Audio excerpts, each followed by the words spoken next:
नमस्कार दोस्तों, आज मैं आपको कृष्ण लीला का अध्याय 5 का भाग 2 सुनाने जा रही हूँ। इस संबंध में यह जान लेना आवश्यक होगा कि वृंदावन वासी मात्र गोपालन के कारण कितने समृद्ध थे।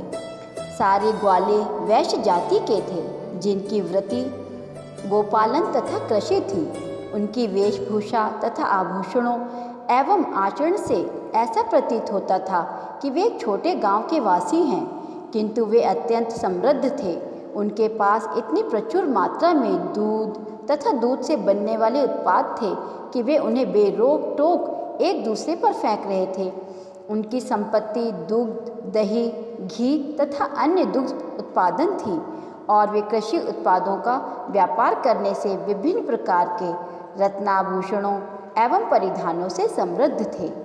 उनके पास न केवल ये सारी वस्तुएं थीं, अपितु वे उन्हें नंद महाराज की तरह दान में लुटा रहे थे।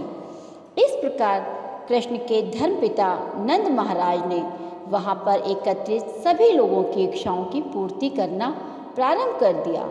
उन्होंने हर एक का आदर सादर स्वागत किया और जिसने जो चाहा उसे दान में दे दिया। विद्वान ब्राह्मणों के पास आय का अन्य साधन न था, अतः वे अपने भरण के लिए वैश्य तथा क्षत्रिय जातियों पर पूर्णतः आश्रित रहते थे। उन्हें जन्म दिवस, ब्याह आदि शुभ अवसरों पर उपहार प्राप्त होते रहते थे।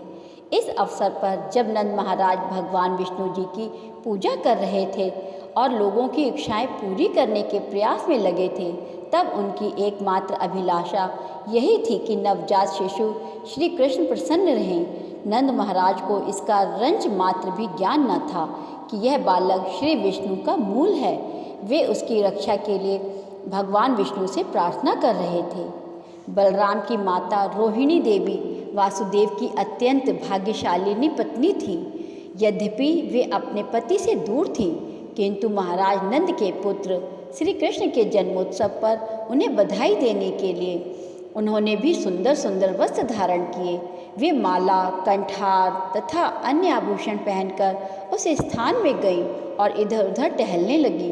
वैदिक प्रथा के अनुसार जिस स्त्री का पति घर में नहीं होता वह श्रृंगार नहीं करती, किंतु रोहिणी ने पति के दूर होने पर भी इस अवसर पर श्रृंगार किया।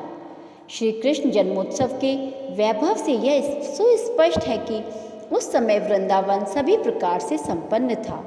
चूँकि भगवान श्री कृष्ण ने राजा नंद तथा माता यशोदा के घर में जन्म लिया, अतः लक्ष्मी देवी को वृंदावन में अपना ऐश्वर्य प्रकट करना ही पड़ा। ऐसा प्रतीत हो रहा था मानो वृंदावन पहले से लक्ष्मी देवी की क्रीड़ा स्थली बन चुका हो। जन्मोत्सव के बाद नंद महाराज ने कंस सरकार का वार्षिक कर चुकाना करने के लिए उद्देश्य से मथुरा जाने का निश्चय किया।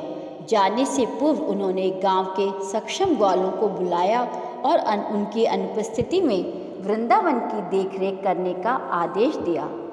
जब नंद महाराज मथुरा आए तो वासुदेव को समाचार मिला और वे अपने मित्र को बधाई देने के लिए परम उत्सुक हुए। वे तुरंत उस स्थान में गए जहां नंद महाराज ठहरे थे। जब नंद ने वासुदेव को देखा तो उन्हें लगा मानो नया जीवन दान मिला हो। नंद भी भाव विभोर होकर खड़े हो गए और उन्होंने वासुदेव का आलिंगन किया। वासुदेव का स्वागत करके उन्हें सुंदर आसन पर बिठाया। उस समय वासुदेव अपने उन दोनों पुत्रों के लिए उत्सुक थे जिन्हें नंद की जानकारी के बिना उनके संरक्षण में रखा गया था। वासुदेव ने अत्यंत चिंतापूर्वक उनके विषय में पूछताछ की। श्री कृष्ण और बलराम दोनों ही वासुदेव के पुत्र थे। बलराम को वासुदेव की ही पत्नी रोहिणी के गर्भ में स्थानांतरित किया गया था, किंतु रोहिणी को नंद महाराज के संरक्षण में रखा गया था। श्री कृष्ण यशोदा को उनकी पुत्री के बदले में ले जाकर साक्षात सौंपे गए थे। नंद महाराज जानते थे कि बलराम वासुदेव के पुत्र हैं, किंतु उन्हें यह ज्ञात नहीं था कि श्री कृष्ण भी वासुदेव के ही पुत्र हैं। वासुदेव को पता था, अतः उन्होंने उत्सुकता से श्री कृष्ण तथा बलराम दोनों की कुशल छीन पूछी। फिर वासुदेव ने नंद को संबोधित करते हुए कहा, बंधुवर, यह वृद्धावस्था में आपकी परम इच्छा थी कि पुत्र उत्पन्न हो, किंतु आपके कोई पुत्र उत्पन्न न हुआ। अब श्री भगवान की कृपा से आपको सुंदर पुत्र की प्राप्ति हुई है। मेरे विचार से यह अवसर आपके लिए अत्यंत शुभ है। हे मित्र, मुझे तो कंस ने बंदी बना लिया है और अब मैं मुक्त कर दिया गया हूँ। अतएव मेरे लिए यह नया जन्म है। मुझे आशा न थी कि आपके दर्शन कर सकूँगा, किंतु ईश्वर की कृपा से मैं आपको देख रहा हूँ। वासुदेव ने श्री कृष्ण के संबंध में इस तरह अपनी चिंता व्यक्त की। श्री कृष्ण को गुप्त रूप से माता यशोदा की शैया में भेजा गया था और अब उनके जन्मोत्सव को धूमधाम से मनाने के बाद नंद मथुरा आए थे। अतः वासुदेव अत्यंत प्रसन्न हुए और बोले, यह मेरा नया जन्म है। उन्होंने कभी यह आशा नहीं की थी कि श्री कृष्ण जीवित रह पाएंगे, क्योंकि कंस ने उनके अन्य सभी पुत्रों का वध कर दिया था। वासुदेव कहते रहे, प्रिय मित्र, हम दोनों का एक साथ रह पाना कठिन है। यद्यपि हमारे कुटुंब तथा कुटुंबी, पुत्र तथा पुत्रियां हैं, किंतु प्रकृति के नियम स्वरूप हम प्रायः एक दूसरे से पृथक रहते हैं।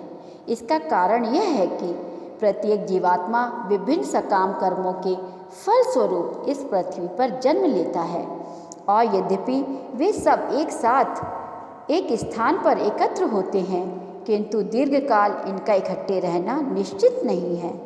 हर एक को अपने सकाम कर्मों के अनुसार पृथक पृथक ढंग से कार्य करना होता है और इस प्रकार विलग हो जाना पड़ता है। उदाहरणार्थ, सागर की लहरों पर अनेक पौधे तथा लताएं तैरती रहती हैं। कभी वे पास पास रहती हैं तो कभी सदा के लिए बिछुड़ जाती हैं। एक पौधा इधर जाता है तो दूसरा उधर।